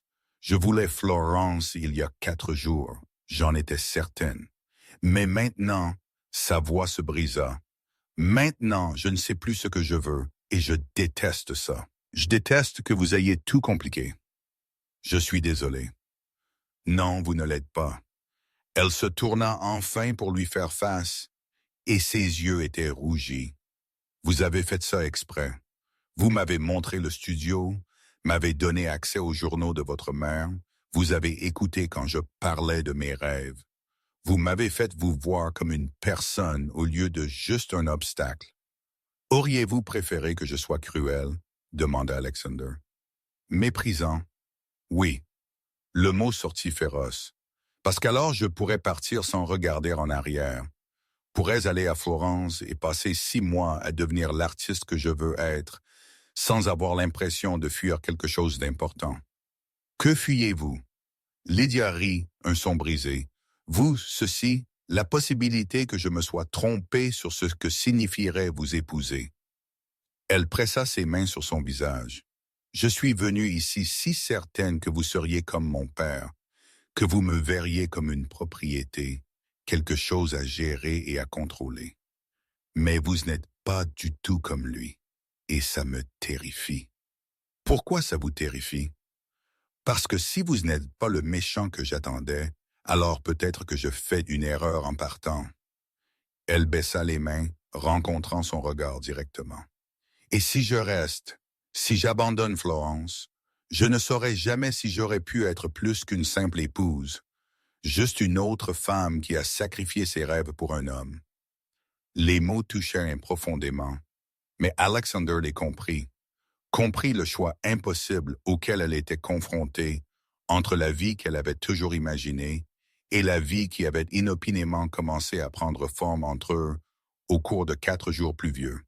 Alors allez-y, dit-il, allez à Florence. Étudiez avec Signora Benedetti. Devenez l'artiste que vous êtes destiné à être. Et dans 6 mois, quand vous reviendrez, il s'approcha, assez près pour sentir la lavande dans ses cheveux. Vous saurez si ce mariage, c'est quelque chose autour duquel vous pouvez construire une vie, ou si c'est un sacrifice que vous ne pouvez pas supporter de faire, mais au moins le choix sera le vôtre. Et si je reviens et que je décide que je ne peux pas faire ça, la voix de Lydia était à peine audible. Si 6 mois ne suffisent pas pour faire la paix avec la perte de ma liberté, alors je romprai les fiançailles moi-même. La promesse le surprit, même en la faisant. Je ne vous piégerai pas dans un mariage que vous méprisez, Lydia, même si cela me coûte tout.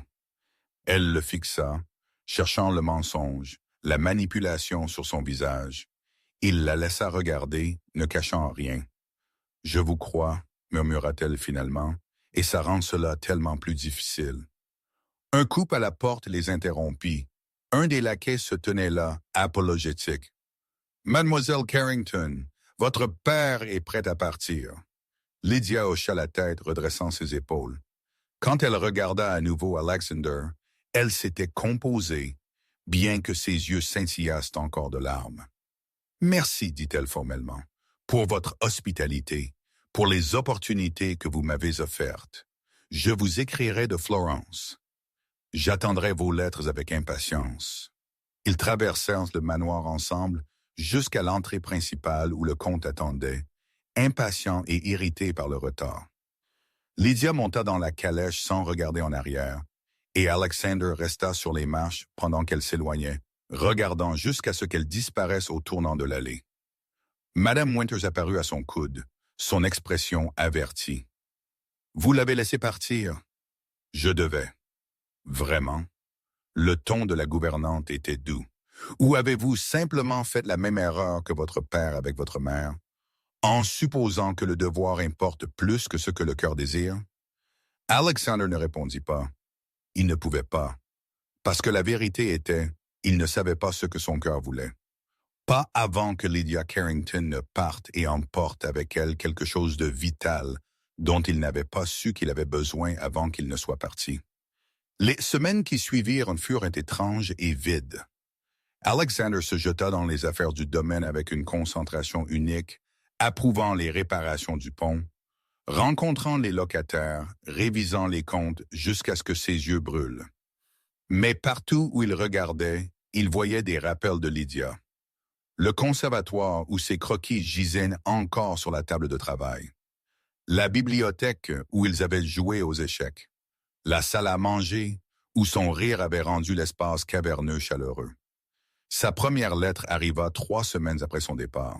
« Votre grâce, je suis arrivé sain et sauf à Florence et j'ai rencontré Signora Benedetti. Elle est tout ce que j'espérais, brillante, exigeante et généreuse avec ses connaissances. Le travail est stimulant d'une manière que je n'aurais jamais imaginée. Elle me fait dessiner les mêmes rangées sous 12 angles différents, étudiant comment la lumière change son apparence tout au long de la journée. Je pensais comprendre l'illustration botanique, mais je ne faisais qu'effleurer la surface. La ville est magnifique, écrasante. Je me surprends à penser à votre conservatoire, à la concentration tranquille que j'y ressentais. Peut-être que cela me rend provincial, mais la simplicité de ces jours me manque. Merci d'avoir rendu cela possible. Je ne gaspillerai pas le cadeau que vous m'avez fait. Vôtre en gratitude, Lydia Carrington. » La formalité de la lettre piquait, mais Alexander la lut d'une 12aine de fois, cherchant un sens dans chaque mot. Le conservatoire lui manquait. Lui manquait-elle, ou seulement l'espace paisible qu'elle y avait trouvé? Il répondit, gardant son propre ton soigneusement neutre, lui parlant des réparations du pont et des progrès du conservatoire. Il ne mentionna pas à quel point le manoir semblait vide, ne lui dit pas qu'il avait commencé à prendre son thé du matin dans la bibliothèque, juste pour se sentir plus proche du souvenir de leur partie d'échecs. D'autres lettres arrivèrent, 1 fois par semaine, au début, puis plus fréquemment. Lydia écrivit sur ses études, les autres étudiants, les marchés où elle achetait des fleurs fraîches à dessiner. Alexander écrivit sur les affaires du domaine, les nouvelles locales, les petites drames de la vie du manoir. Aucun d'eux ne mentionna les fiançailles ou ce qui se passerait quand les 6 mois seraient terminés. Il était remarquablement facile de faire semblant d'être juste des amis, correspondant à distance, jusqu'à la lettre qui arriva le 3e mois. Alexander, j'espère que l'informalité ne vous dérange pas. Votre grâce semble absurde quand vous m'avez vu couverte de boue et portant votre chemise. Quelque chose s'est passé aujourd'hui dont j'ai besoin de vous parler, bien que je ne sois pas sûr pourquoi. Peut-être parce que vous êtes la seule personne qui comprendrait. Signora Benedetti m'a présenté à un propriétaire de galerie, Signor De Luca. Il a été impressionné par mon travail, a dit que j'avais du potentiel, un vrai potentiel. Il veut présenter certaines de mes études botaniques dans une exposition le printemps prochain. Je devrais être ravi. C'est le genre de reconnaissance dont je rêvais. Mais tout ce à quoi je pouvais penser, c'était que le printemps prochain, je serais en Angleterre, marié. Et même si vous pensiez ce que vous avez dit sur le soutien à mon travail, quel homme veut que sa duchesse expose de l'art dans des galeries florentines? Je pense que j'ai peur, Alexander, peur que quoi que je choisisse, je perde quelque chose d'irremplaçable. Le conservatoire me manque. Nos conversations me manquent. Il me manque de me sentir capable d'être les deux, une artiste et une personne qui a sa place. Vous arrive-t-il de ressentir cela? Entre qui vous êtes censé être et qui vous êtes réellement? Écrivez-moi, s'il vous plaît, même si vous pensez que je suis folle. Votre, Lydia. Alexander resta dans son bureau pendant 1 heure, fixant ses mots.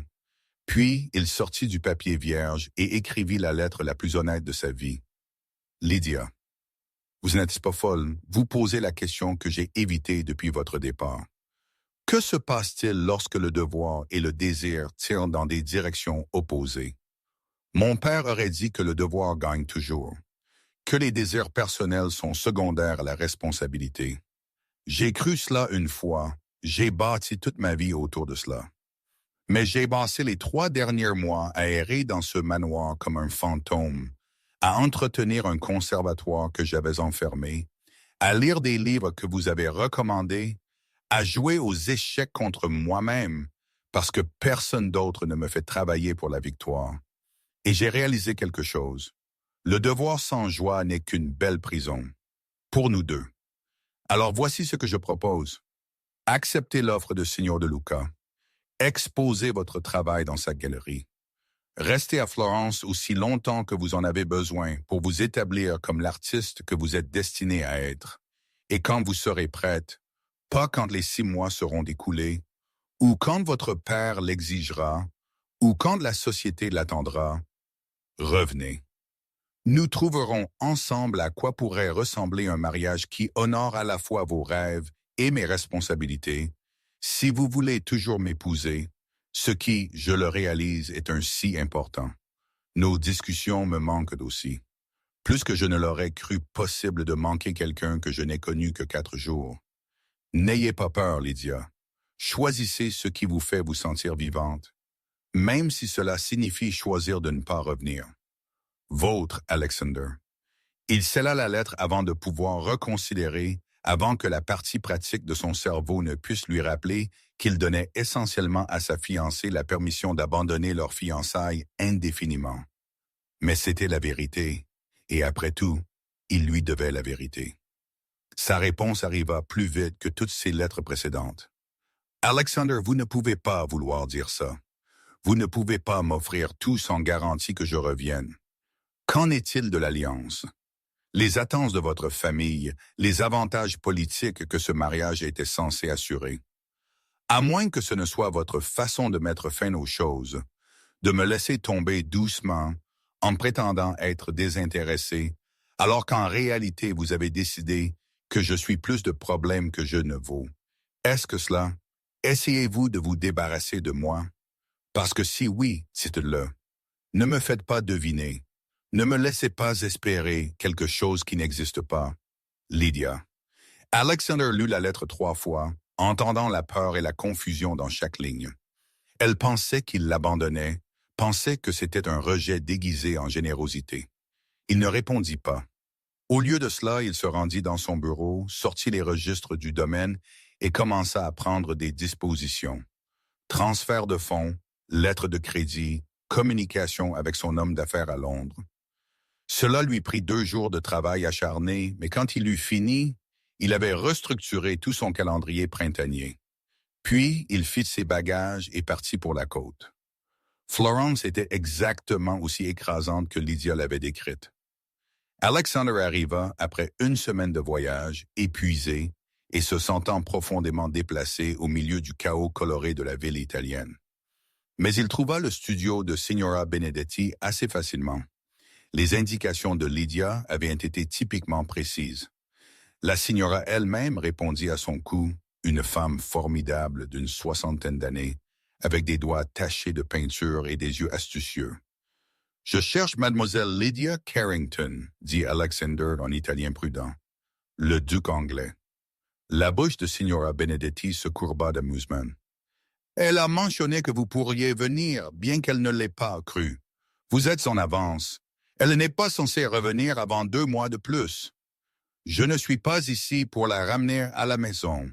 Je suis ici pour... » Alexander fit une pause. « Je suis ici pour la voir si elle veut bien me voir. » La signora l'étudia longuement, puis hocha la tête.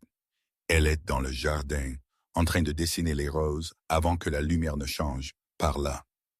Elle fit un geste vers une porte à l'arrière du studio, et Alexander la suivit dans une cour ensoleillée pleine de fleurs, et là, assise sur un banc avec un carnet de croquis sur les genoux, se trouvait Lydia. Elle avait changé, pas de façon dramatique, mais de manière subtile qui lui coupait le souffle. Ses cheveux étaient plus longs, épinglés lâchement avec des mèches s'échappant autour de son visage. Elle portait une simple robe jaune pâle qu'elle n'aurait jamais choisie en Angleterre. Et elle avait l'air paisible, absorbée par son travail d'une manière qui rayonnait de contentement. Il dut faire un bruit car elle leva les yeux. Pendant un instant, elle le fixa, ses expressions parcourant le choc, la confusion et quelque chose qui aurait pu être de l'espoir. Alexander. Lydia. Elle posa son carnet de croquis avec des mains tremblantes. « Qu'est-ce que vous faites ici? » « Vous pensiez que j'essayais de rompre nos fiançailles. » Il s'approcha, s'arrêtant à quelques pas, lui laissant de l'espace. « Vous pensiez que ma lettre était un rejet. Je suis venu vous prouver que vous aviez tort. En voyageant en Italie, » elle se leva et il pouvait voir la tension dans chaque ligne de son corps.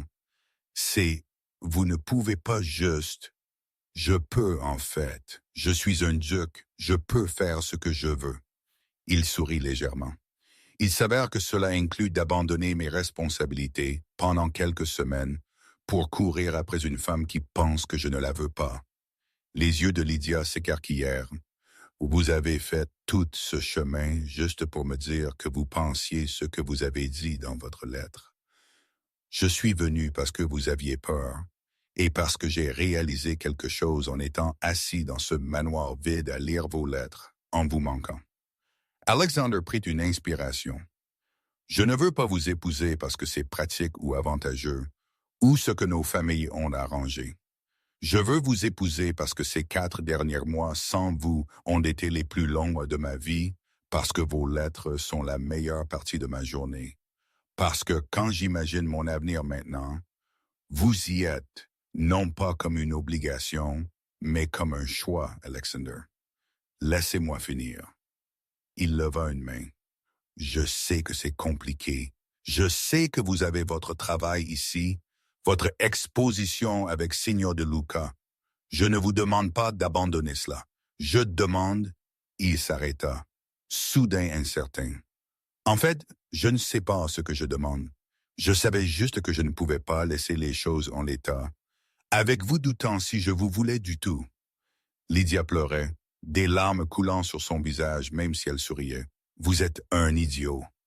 Je suis conscient. Vous ne débarquez pas à Florence en faisant de grandes déclarations et en vous attendant à... » Elle secoua la tête. « Sauf que j'ai été misérable. Absolument misérable. Parce que j'ai tout ce que je pensais vouloir. L'enseignante, le travail, la reconnaissance et tout ce à quoi je peux penser, c'est si vous prenez soin du conservatoire. Si vous jouez aux échecs seul, si je vous manque même une fraction autant que vous me manquez. Le cœur d'Alexander s'arrêta. Je vous manque? Bien sûr que vous me manquez. Elle rit à travers ses larmes. J'ai laissé la moitié de mon cœur dans cette demeure et j'ai passé 4 mois à faire semblant que non, à faire semblant que 6 mois à Florence suffiraient pour oublier ce que ces 4 jours avaient ressenti, mais ce ne sera pas suffisant. 20 ans ne seraient pas suffisants. Alors rentrez chez vous. Les mots jaillirent avant qu'il ne puisse les arrêter. Épousez-moi, non pas parce que vous devez, mais parce que vous voulez. Parce que ce que nous avons commencé à construire en ces 4 jours vaut plus que ce que nous savions tous les deux. Qu'en est-il de mon travail, l'exposition? Nous trouverons une solution, ensemble. Alexander combla la distance entre eux, tendant la main vers les siennes. Peut-être passerez-vous la moitié de l'année ici, la moitié en Angleterre. Peut-être que je viendrai avec vous parfois. Peut-être que nous remplirons le conservatoire de vos études botaniques et commanderons un studio à Londres et permettront de manière scandaleuse à la duchesse de Northmere d'être une artiste active. Je ne connais pas les réponses, Lydia, mais je sais que je veux les trouver avec vous. Elle le fixait comme s'il avait une seconde tête. Vous feriez vraiment ça? Bousculer toute votre vie pour moi? Vous avez traversé une tempête et failli mourir en essayant d'échapper à nos fiançailles. Le moins que je puisse faire est de partir pour l'Italie pour vous demander de reconsidérer. Il sourit. De plus, je suis informé de manière fiable que le devoir sans joie n'est qu'une belle prison et je suis fatigué d'être emprisonné par des attentes qui ne laissent aucune place à ce que je veux réellement. Que voulez-vous? Murmura Lydia. Vous, votre rire, votre obstination, vos terribles stratégies d'échec, votre art remplissant notre maison, vos rêves entrelacés aux miens jusqu'à ce que je ne puisse plus les distinguer. Alexander porta ses mains à ses lèvres. Je veux tout, Lydia. Avec vous, si vous voulez bien de moi. Elle chercha son visage et il la laissa tout voir. La peur et l'espoir et le désir désespéré qu'il portait depuis des mois, tous les sentiments qu'on lui avait appris à réprimer, en faveur du devoir et de la bienséance et du maintien d'un contrôle parfait. C'est fou, dit-elle finalement. Probablement, la société parlera.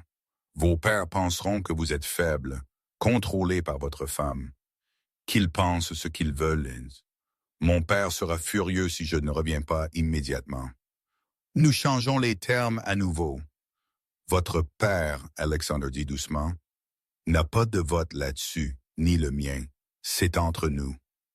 La respiration de Lydia se coupa, puis sans prévenir, elle retira ses mains et le frappa à l'épaule. « Aïe! » Alexander frotta l'endroit, plus surpris que blessé. « C'était pourquoi? Pour m'avoir fait tomber amoureuse de vous alors que j'essayais si fort de ne pas le faire. » Elle le frappa de nouveau, mais cette fois ce fut à moitié fait. Pour être exactement ce dont j'avais besoin, au lieu de ce que j'attendais. Pour avoir ruiné Florence en me faisant passer chaque jour à souhaiter que vous soyez là pour la voir avec moi. Alexander lui prit les mains avant qu'elle ne puisse le frapper à nouveau, son cœur s'arrêtant sur un mot précis. Amour? Bien sûr l'amour, homme ridicule.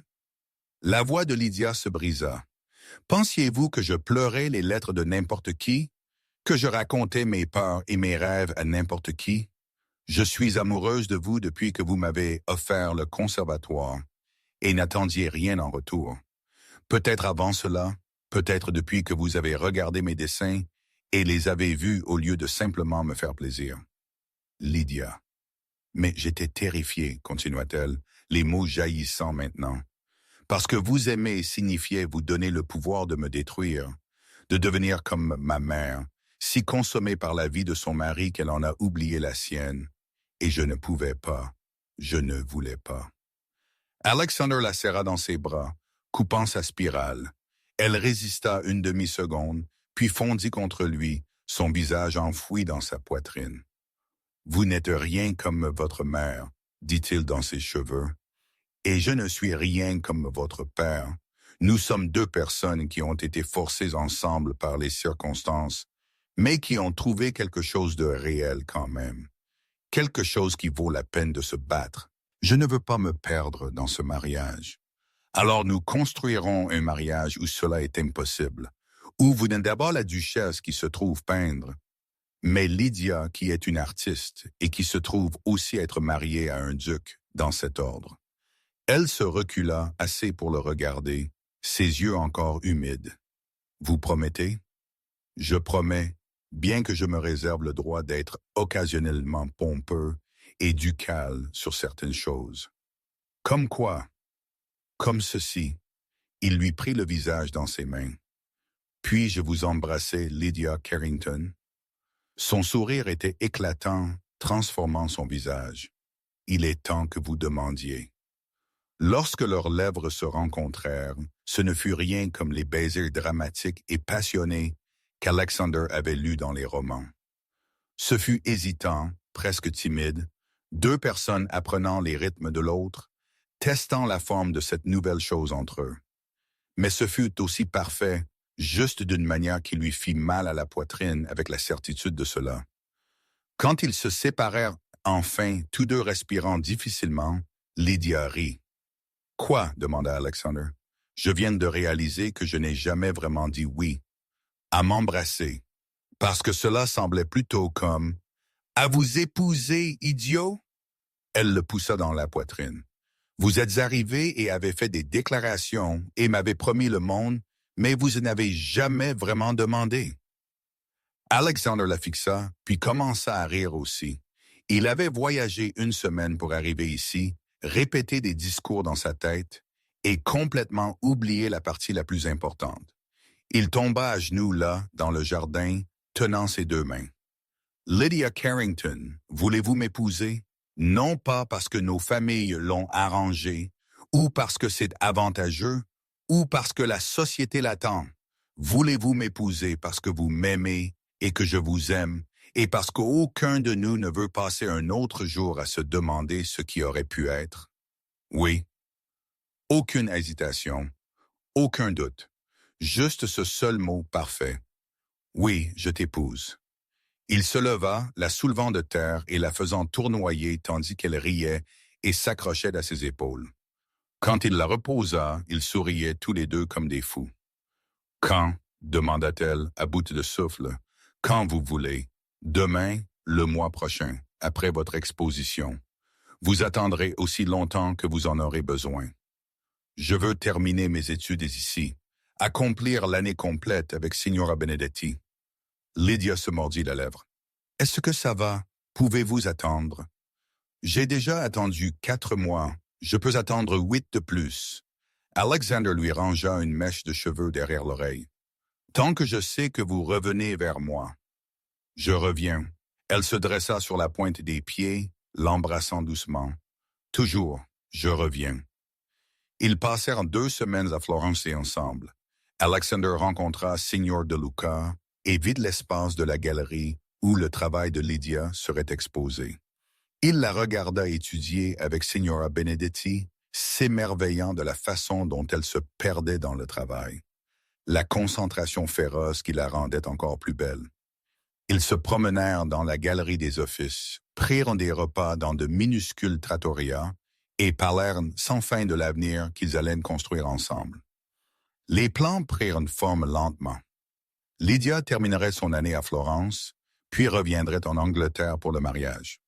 Ensuite, ils partageraient leur temps, 6 mois à Northmere pour gérer le domaine, 6 mois à voyager avec des visites régulières à Florence, afin que Lydia puisse maintenir son lien avec Signora Benedetti et la communauté artistique locale. Le conservatoire serait converti en un véritable atelier et espace d'enseignement.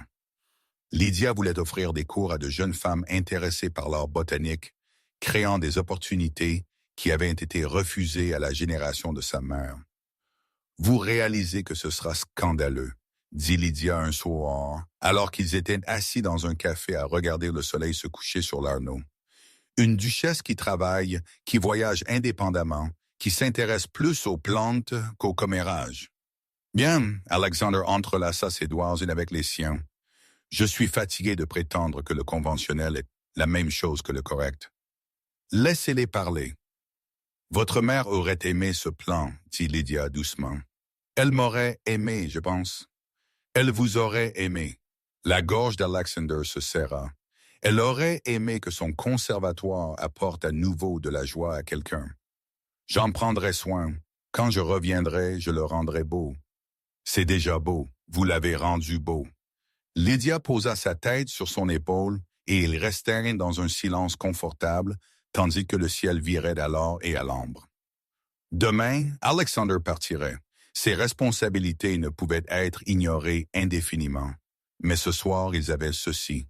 « Vous allez me manquer, murmura Lydia, même si je sais que c'est temporaire, même si je sais que vous revenez pour moi. J'écrirai chaque semaine. Vous feriez mieux.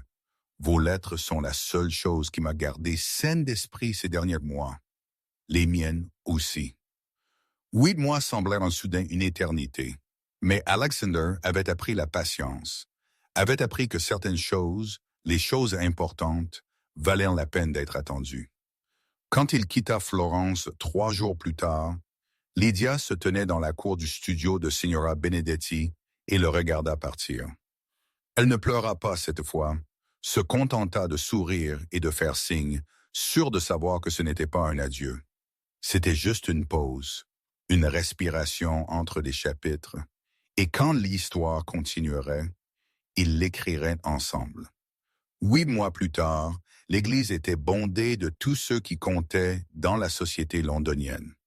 Pères et politiciens, familles et chasseurs de fortune, tous entassés dans les bancs pour assister au mariage du duc de Northmere avec Mademoiselle Lydia Carrington. Mais Alexander les remarquait à peine. Tout son monde s'était réduit à la femme qui marchait dans l'allée vers lui. Lydia était magnifique en soie crème, ses cheveux couronnés de fleurs de jasmin, des boutures du conservatoire de sa mère, conservées et forcées à fleurir pour ce jour. Mais c'était son expression qui le défie. Pure joie, aucune hésitation, aucun doute. Juste le bonheur rayonnant d'elle comme une lumière. Quand elle l'atteignit, elle murmura « Votre grâce, mon amour ». La cérémonie se déroula dans un flou de mots familiers et de promesses sacrées. Alexander les entendit à peine.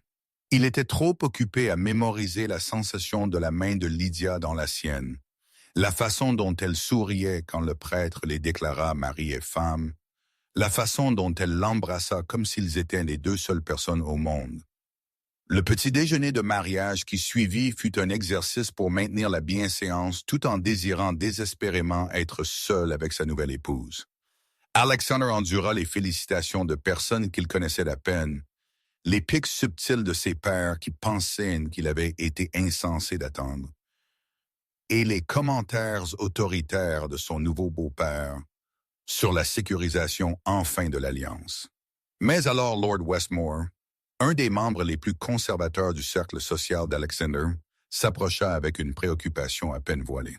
« Northmere, félicitations, bien que je doive dire qu'il y a des rumeurs concernant les activités inhabituelles de la nouvelle duchesse à l'étranger. » Il sourit avec condescendance à Lydia. « Je suis sûr que maintenant que vous êtes mariés, vous l'aiderez à comprendre le rôle approprié d'une femme dans votre position. » La table autour d'eux devint silencieuse. Alexander sentit Lydia se tendre à côté de lui. La vie commençait à se recroqueviller pour se préparer à sa capitulation. Au lieu de cela, il se leva, attirant tous les regards dans la pièce. « Lord Westmore, dit-il, sa voix portant, ma femme est une brillante illustratrice botanique dont le travail est actuellement exposé dans l'une des plus belles galeries de Florence. Elle a étudié avec l'un des plus grands artistes d'Europe.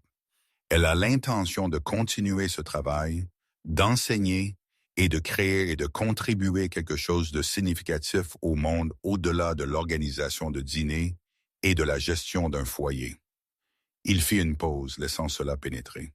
« Si c'est inhabituel, alors j'espère qu'elle restera inhabituelle pour le reste de sa vie, parce que je ne l'ai pas épousée pour la rendre ordinaire. » Silence.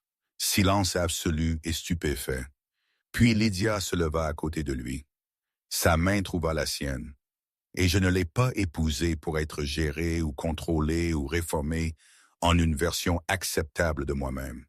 Je l'ai épousée parce qu'il est la première personne qui m'a regardé et a vu de la possibilité au lieu de la bienséance. Bien dit, la voix vint de l'autre bout de la pièce. La grande-tante d'Alexander, Carolyn, une femme formidable d'une 80aine d'années, qui terrifiait la plupart de la haute société. Elle leva son verre. Au duc et à la duchesse, qu'ils continuent à tous nous scandaliser. Des rires ondulèrent dans la pièce, brisant la tension. D'autres invités levèrent leurs verres, faisant écho au toast. Lord Westmore se retira, son visage marbré d'embarras. Alexander baissa les yeux vers Lydia, qui lui souriait avec une fierté féroce. « Ça, dit-elle doucement, était extrêmement ducal de votre part. Je vous avais dit que je me réservais le droit. Je vous aime. Je vous aime aussi. Pouvons-nous quitter notre propre petit déjeuner de mariage maintenant? » Pas avant 1 heure au moins, mais après ça, elle se dressa sur la pointe des pieds, lui murmurant à l'oreille, « Après ça, votre grâce, je suis tout à vous. » Le frisson qui le traversa n'avait rien à voir avec le froid. Épilogue. 1 an plus tard, Lydia se tenait dans le conservatoire, son conservatoire maintenant, à tous égards important, supervisant la première session de son cours d'illustration botanique.